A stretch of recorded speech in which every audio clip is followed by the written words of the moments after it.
Hi, welcome to another audiobook titled Character by Arthur Schopenhauer. Translated by T. Bailey Saunders, M.A. From Book Essays of A. Schopenhauer, A. L. Burt Company, New York, 1902. Narrated by Red Media Production. Character. Men who aspire to a happy, a brilliant and a long life, instead of to a virtuous one, are like foolish actors who want to be always having the great parts, the parts that are marked by splendor and triumph. They fail to see that the important thing is not what or how much, but how they act. Since a man does not alter, and his moral character remains absolutely the same all through his life, since he must play out the part which he has received, without the least deviation from the character, since neither experience, nor philosophy, nor religion can effect any improvement in him, the question arises, what is the meaning of life at all? To what purpose is it played, this farce in which everything that is essential is irrevocably fixed and determined? It is played that a man may come to understand himself, that he may see what it is that he seeks and is sought to be, what he wants, and what, therefore, he is. This is a knowledge which must be imparted to him from without. Life is to man, in other words, to will, what chemical reagents are to the body. It is only by life that a man reveals what he is, and it is only in so far as he reveals himself that he exists at all. Life is the manifestation of character, of the something that we understand by that word, and it is not in life, but outside of it, and outside time, that character undergoes alteration, as a result of the self-knowledge which life gives. Life is only the mirror into which a man gazes not in order that he may get a reflection of himself, but that he may come to understand himself by that reflection, that he may see what it is that the mirror shows. Life is the proof sheet, in which the compositor's errors are brought to light. How they become visible, and whether the type is large or small, are matters of no consequence. Neither in the externals of life nor in the course of history is there any significance, for as it is all one whether an error occurs in the large type or in the small, so it is all one, as regards the essence of the matter, whether an evil disposition is mirrored as a conqueror of the world or a common swindler or ill-natured egoist.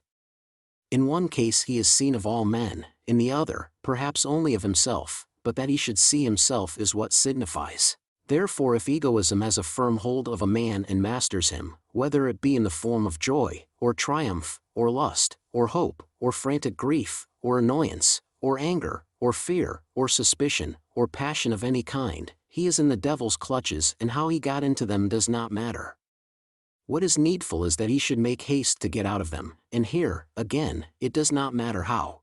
I have described character as theoretically an act of will lying beyond time, of which life in time, or character in action, is the development. For matters of practical life we all possess the one as well as the other, for we are constituted of them both. Character modifies our life more than we think, and it is to a certain extent true that every man is the architect of his own fortune. No doubt it seems as if our lot were assigned to us almost entirely from without, and imparted to us in something of the same way in which a melody outside us reaches the ear. But on looking back over our past, we see at once that our life consists of mere variations on one and the same theme, namely, our character, and that the same fundamental bass sounds through it all. This is an experience which a man can and must make in and by himself. Not only a man's life, but his intellect too, may be possessed of a clear and definite character, so far as his intellect is applied to matters of theory. It is not every man, however, who has an intellect of this kind, for any such definite individuality as I mean is genius, an original view of the world, which presupposes an absolutely exceptional individuality, which is the essence of genius. A man's intellectual character is the theme on which all his works are variations. In an essay which I wrote in Weimar I called it the knack by which every genius produces his works, however various. This intellectual character determines the physiognomy of men of genius, what I might call the theoretical physiognomy, and gives it that distinguished expression which is chiefly seen in the eyes and the forehead. In the case of ordinary men the physiognomy presents no more than a weak analogy with the physiognomy of genius. On the other hand, all men possess the practical physiognomy, the stamp of will, of practical character, of moral disposition, and it shows itself chiefly in the mouth. Since character, so far as we understand its nature, is above and beyond time, it cannot undergo any change under the influence of life. But although it must necessarily remain the same always, it requires time to unfold itself and show the very diverse aspects which it may possess. For character consists of two factors: 1, the will to live itself, blind impulse, so-called impetuosity; the other, the restraint which the will acquires when it comes to understand the world, and the world, again, is itself will. A man may begin by following the craving of desire, until he comes to see how hollow and unreal a thing is life, how deceitful are its pleasures, what horrible aspects it possesses, and this it is that makes people hermits, penitents, Magdalenes. Nevertheless, it is to be observed that no such change from a life of great indulgence and pleasure to one of resignation is possible, except to the man who of his own accord renounces pleasure. A really bad life cannot be changed into a virtuous one. The most beautiful soul, before it comes to know life from its horrible side, may eagerly drink the sweets of life and remain innocent. But it cannot commit a bad action, it cannot cause others suffering to do a pleasure to itself, for in that case it would see clearly what it would be doing, and whatever be its youth and inexperience it perceives the sufferings of others as clearly as its own pleasures. That is why one bad action is a guarantee that numberless others will be committed as soon as circumstances give occasion for them. Somebody once remarked to me, with entire justice, that every man had something very good and humane in his disposition, and also something very bad and malignant, and that according as he was moved one or the other of them made its appearance. The sight of others suffering arouses, not only in different men, but in one and the same man, at one moment an inexhaustible sympathy, at another a certain satisfaction, and this satisfaction may increase until it becomes the cruelest delight and pain. I observe in myself that at one moment I regard all mankind with heartfelt pity, at another with the greatest indifference, on occasion with hatred, nay, with a positive enjoyment of their pain. All this shows very clearly that we are possessed of two different, nay, absolutely contradictory, ways of regarding the world, one according to the principle of individuation, which exhibits all creatures as entire strangers to us, as definitely not ourselves. We can have no feelings for them but those of indifference, envy, hatred, and delight that they suffer.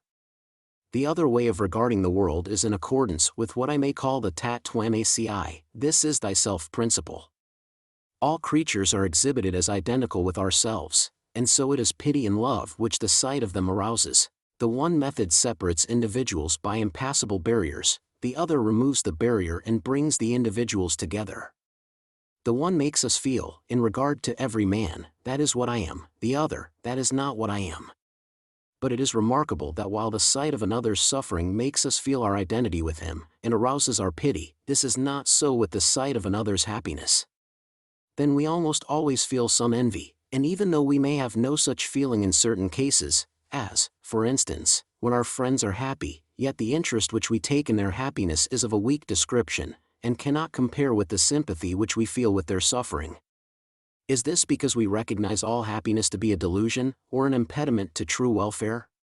No, I am inclined to think that it is because the sight of the pleasure, or the possessions, which are denied to us, arouses envy, that is to say, the wish that we, and not the other, had that pleasure or those possessions. It is only the first way of looking at the world which is founded on any demonstrable reason.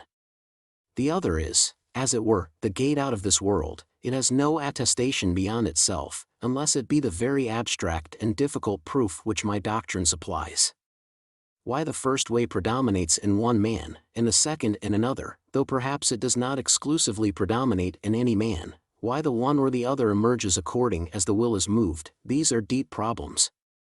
The paths of night and day are close together. Greek, engus garnuktos de kai amatos isai kaluthoi. It is a fact that there is a great and original difference between one empirical character and another, and it is a difference which, at bottom, rests upon the relation of the individual's will to his intellectual faculty. This relation is finally determined by the degree of will in his father and of intellect in his mother, and the union of father and mother is for the most part an affair of chance. This would all mean a revolting injustice in the nature of the world, if it were not that the difference between parents and son is phenomenal only, and all chance is, at bottom, necessity. As regards the freedom of the will, if it were the case that the will manifested itself in a single act alone, it would be a free act. But the will manifests itself in a course of life, that is to say, in a series of acts. Every one of these acts, therefore, is determined as a part of a complete whole, and cannot happen otherwise than it does happen. On the other hand, the whole series is free, it is simply the manifestation of an individualized will. If a man feels inclined to commit a bad action and refrains, he is kept back either, 1. By fear of punishment or vengeance, or, 2. By superstition, in other words, fear of punishment in a future life, or, 3. By the feeling of sympathy, including general charity, or, 4. By the feeling of honor, in other words, the fear of shame, or, 5. By the feeling of justice, that is, an objective attachment to fidelity and good faith, coupled with a resolve to hold them sacred, because they are the foundation of all free intercourse between man, and therefore often of advantage to himself as well. This last thought, not indeed as a thought, but as a mere feeling, influences people very frequently. It is this that often compels a man of honor, when some great but unjust advantage is offered him, to reject it with contempt and proudly exclaim, "I am an honorable man," for otherwise how should a poor man, confronted with the property which chance or even some worse agency has bestowed on the rich, whose very existence it is that makes him poor, feel so much sincere respect for this property, that he refuses to touch it even in his need, and although he has a prospect of escaping punishment, what other thought is it that can be at the bottom of such a man's honesty? He is resolved not to separate himself from the great community of honorable people who have the earth in possession, and whose laws are recognized everywhere. He knows that a single dishonest act will ostracize and proscribe him from that society forever. No.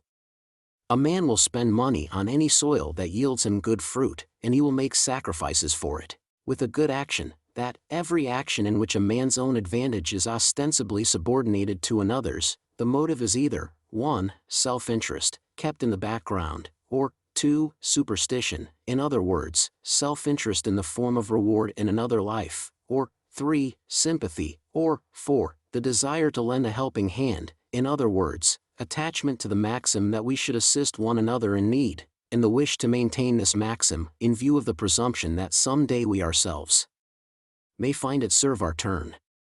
For what Kant calls a good action done from motives of duty and for the sake of duty, there is, as will be seen, no room at all. Kant himself declares it to be doubtful whether an action was ever determined by pure motives of duty alone. I affirm most certainly that no action was ever so done, it is mere babble, there is nothing in it that could really act as a motive to any man. When he shelters himself behind verbiage of that sort, he is always actuated by one of the 4 motives which I have described. Among these it is obviously sympathy alone which is quite genuine and sincere. Good and bad apply to character only a posteriori, that is to say, we prefer the good to the bad, but, absolutely, there is no such distinction. The difference arises at the point which lies between subordinating one's own advantage to that of another, and not subordinating it. If a man keeps to the exact middle, he is just. But most men go an inch in their regard for others' welfare to 20 yards in regard for their own. The source of good and of bad character, so far as we have any real knowledge of it, lies in this, that with the bad character the thought of the external world, and especially of the living creatures in it, is accompanied, all the more, the greater the resemblance between them and the individual self, by a constant feeling of not I, not I, not I. Contrarily, with the good character, both being assumed to exist in a high degree, the same thought has for its accompaniment, like a fundamental base, a constant feeling of I. From this spring benevolence and a disposition to help all men, and at the same time a cheerful, confident and tranquil frame of mind, the opposite of that which accompanies the bad character. The difference, however, is only phenomenal, although it is a difference which is radical. But now we come to the hardest of all problems. How is it that, while the will, as the thing in itself, is identical, and from a metaphysical point of view one and the same in all its manifestations, there is nevertheless such an enormous difference between one character and another? The malicious, diabolical wickedness of the one, and set off against it, the goodness of the other, showing all the more conspicuously. How is it that we get a Tiberius, a Caligula, a Caracalla, a Domitian, a Nero, and on the other hand, the Antonines, Titus, Hadrian, Nerva? How is it that among the animals, nay, in a higher species, in individual animals, there is a like difference? The malignity of the cat most strongly developed in the tiger, the spite of the monkey, on the other hand, goodness, fidelity and love in the dog and the elephant. It is obvious that the principle of wickedness in the brute is the same as in man. We may to some extent modify the difficulty of the problem by observing that the whole difference is in the end only one of degree. In every living creature, the fundamental propensities and instincts all exist, but they exist in very different degrees and proportions. This, however, is not enough to explain the facts. We must fall back upon the intellect and its relation to the will. It is the only explanation that remains. A man's intellect, however, by no means stands in any direct and obvious relation with the goodness of his character. We may, it is true, discriminate between two kinds of intellect, between understanding, as the apprehension of relation in accordance with the principle of sufficient reason, and cognition, a faculty akin to genius, which acts more directly, is independent of this law, and passes beyond the principle of individuation. The latter is the faculty which apprehends ideas, and it is the faculty which has to do with morality. But even this explanation leaves much to be desired. Fine minds are seldom fine souls was the correct observation of Jean Paul, although they are never the contrary. Lord Bacon, who, to be sure, was less a fine soul than a fine mind, was a scoundrel. I have declared space and time to be part of the principle of individuation, as it is only space and time that make the multiplicity of similar objects a possibility. But multiplicity itself also admits of variety. Multiplicity and diversity are not only quantitative, but also qualitative. How is it that there is such a thing as qualitative diversity, especially in ethical matters? Or have I fallen into an error the opposite of that in which Leibniz fell with his Identitas Indiscernibilium? The chief cause of intellectual diversity is to be found in the brain and nervous system. This is a fact which somewhat lessens the obscurity of the subject. With the brutes the intellect and the brain are strictly adapted to their aims and needs. With man alone there is now and then, by way of exception, a superfluity, which, if it is abundant, may yield genius. But ethical diversity, it seems, proceeds immediately from the will. Otherwise ethical character would not be above and beyond time, as it is only in the individual that intellect and will are united. The will is above and beyond time, and eternal, and character is innate, that is to say, it is sprung from the same eternity, and therefore it does not admit of any but a transcendental explanation. Perhaps someone will come after me who will throw light into this dark abyss. The end.